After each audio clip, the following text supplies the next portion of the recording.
नमस्कार दोस्तों, वाणी हिंदी एकेडमी में आप सबका स्वागत है। आज मैं आपकी परीक्षा के लिए कुछ महत्वपूर्ण हिंदी के क्वेश्चन लेके आई हूँ। चलिए देखते हैं। क्वेश्चन नंबर 1 परीक्षा की दृष्टि से ये आपके लिए महत्वपूर्ण होंगे।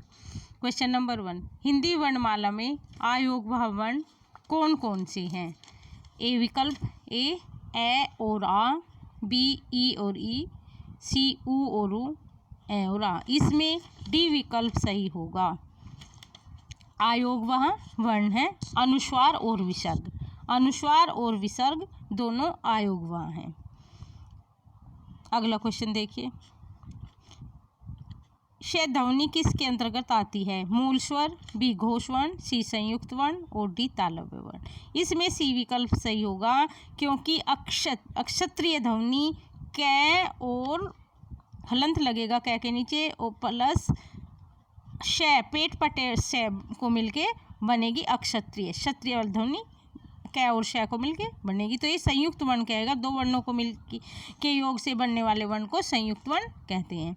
अगला क्वेश्चन देखिए, निम्नलिखित में से कौन अयोगवाह है? मतलब अयोगवाह कौन है? अनुस्वार और विसर्ग को अयोगवाह कहते हैं, तो इसमें कौन है? निम्नलिखित में ए विसर्ग, महाप्राण, संयुक्त व्यंजन और अल्पप्राण। इसमें ए विकल्प सही होगा। विसर्ग, विसर्ग को हम ये वाले चिन्ह को हम इनका उच्चारण है की तरह होता है, तो इनको अयोगवाह कहा जाता है। विसर्ग को अयोगवाह कहा जाता है। अगला क्वेश्चन देखिए, शुद्ध वर्तनीय शुद्ध लिखा हुआ शब्द कौन सा है? ए दृश्य, बी दृश्य, सी दृश्य और डी दृश्य। इसमें सी विकल्प सही होगा। दृश्य को इस प्रकार से लिखेंगे, सी विकल्प सही होगा। अगला क्वेश्चन देखिए, दो वर्णों के मेल से होने वाले विकार को कहते हैं?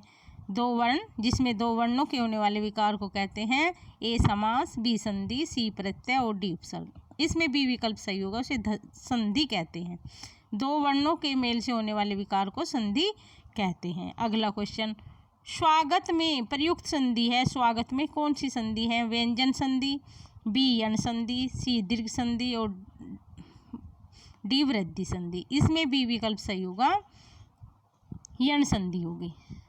अगला क्वेश्चन देखिए, निम्नलिखित में से किस शब्द में प्रत्यय लगा हुआ है? प्रत्यय क्या होते हैं? जो किसी शब्द के बाद में जोड़े जाते हैं, प्रत्यय कहलाते हैं। ए विकल्प इसमें सागर, बी नगर, सी पुस्तक, डी धनिक। डी विकल्प सही होगा, धनिक में प्रत्यय लगा हुआ है। धनिक शब्द में प्रत्यय लगा हुआ है, इक प्रत्यय है। किस शब्द में उपसर्ग का प्रयोग हुआ है? उपसर्ग वे शब्द होते हैं जो किसी शब्द के पहले जुड़कर उसके अर्थ में परिवर्तन ला देते हैं और प्रत्यय शब्द के बाद में जुड़ते हैं। उपकार, लाभदायक, पढ़ाई, अपनापन। इसमें ये विकल्प सही होगा। उपकार में उपकार में उप प्रत्यय है और अपनापन में पन प्रत्यय है और उपकार में उपसर्ग का प्रयोग हुआ है। शब्द के पहले लगने वाले उपसर्ग और शब्द के बाद में लगने वाले प्रत्यय, तो उपकार यहाँ पे प्रत्यय लगा हुआ है, कार में उप प्रत्यय जुड़ा हुआ है।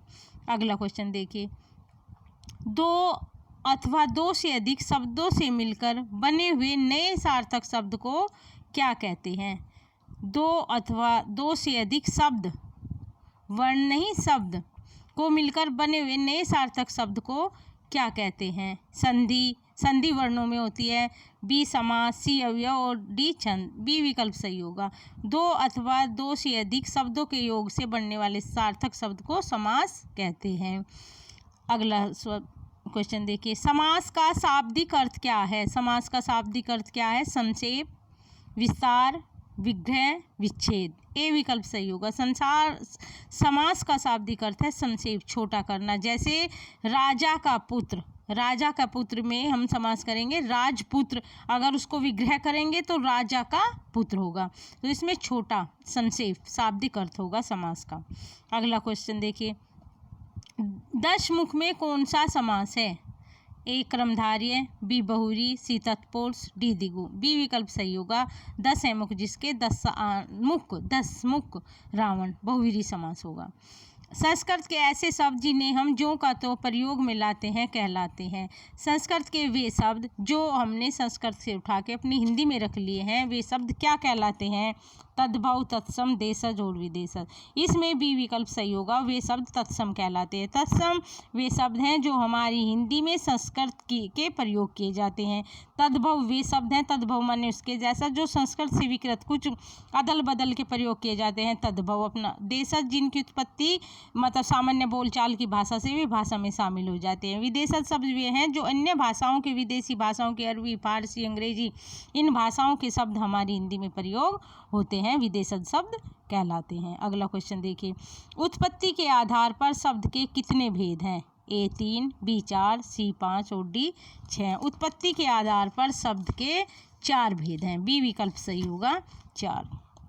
अगला क्वेश्चन देखिए, निम्नलिखित शब्दों में से एक शब्द पुल्लिंग है, आपको उसका चयन करना है। बुढ़ापा, जड़ता, घटना और दया। ए विकल्प सही होगा, बुढ़ापा पुल्लिंग शब्द है। अगला क्वेश्चन देखिए, हिंदी में शब्दों का लिंग निर्धारण किसके आधार पर होता है?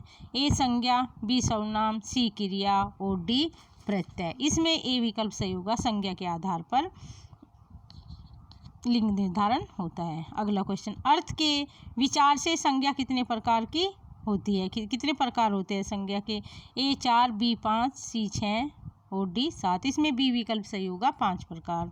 अगला क्वेश्चन देखिए, कारक के कितने भेद होते हैं? ए 7, बी 8, सी 9 और 10, डी 10। बी विकल्प सही होगा, कारक के 8 भेद हैं। कर्ता ने कर्म को करण से, संप्रदान के लिए, अप्रदान अलग होने के लिए, संबंध का की अधिकरण में पेपर और संबोधन हे भोरे, ये सब कारक हैं। अगला क्वेश्चन देखिए, के लिए किस कारक का चिन्ह है? के लिए किसकी विभक्ति है? कर्म कारक की, संप्रदान कारक की, संबंध कारक की अपादान कारक की।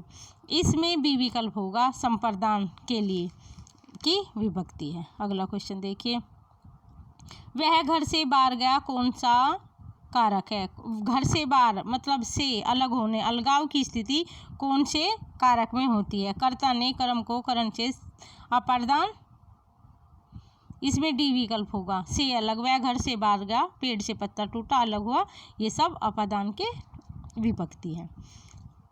अगला क्वेश्चन देखिए, चारपाई पर अवनी बैठी है, वाक्य में कौन सा कारक है? पे, हमें देखना है, पर, में, पे, पर, ये विभक्ति किसके अंदर आ जाती है? करण, संबंध, अधिकरण और अपादान। इसमें सी विकल्प सही होगा, अधिकरण की विभक्ति है में, पे, पर। कमरे में, पेड़ पर, मेज पर, ये सब अधिकरण कारक की विभक्तियां हैं। अगला क्वेश्चन देखिए, कवि का स्त्रीलिंग होगा, ये क्वेश्चन बहुत बार परीक्षा में पूछा जाता है, कवि का स्त्रीलिंग क्या होगा?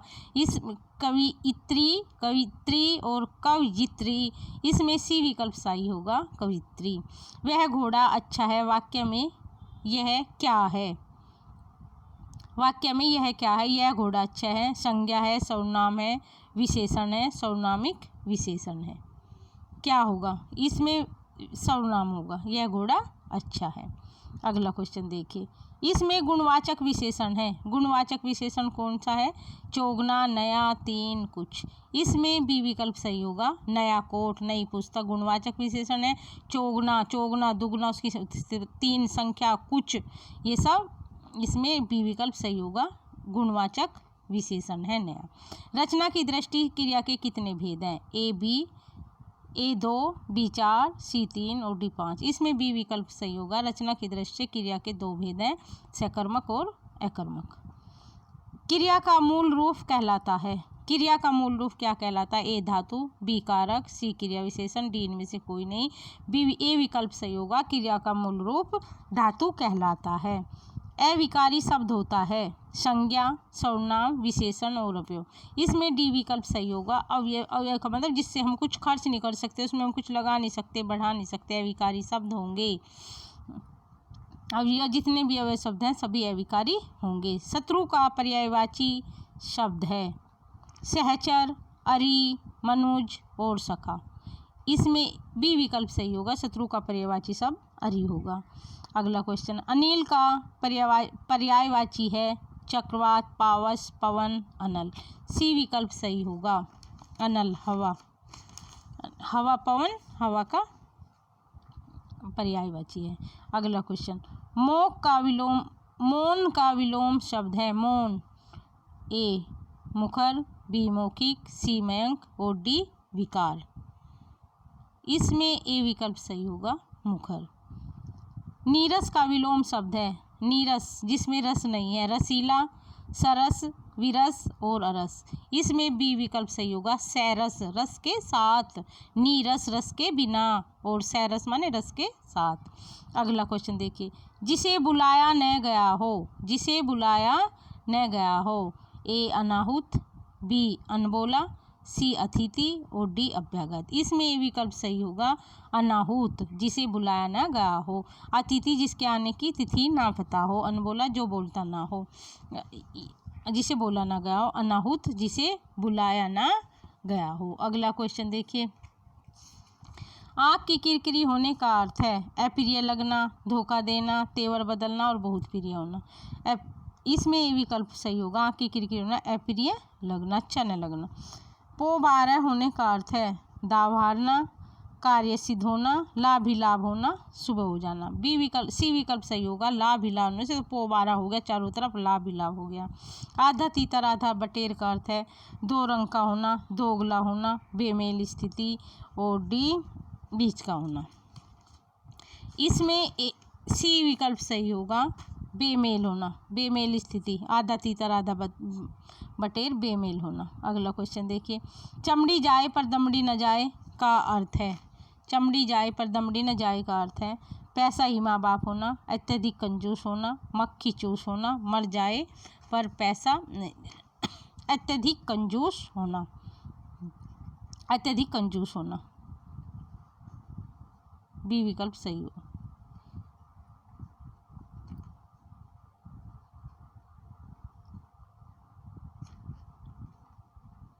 अत्यधिक कंजूस होना। धन्यवाद दोस्तों, इस प्रकार हमने हिंदी के कुछ महत्वपूर्ण क्वेश्चन देखे हैं। धन्यवाद दोस्तों, ये आपकी परीक्षा के लिए महत्वपूर्ण होंगे। धन्यवाद दोस्तों।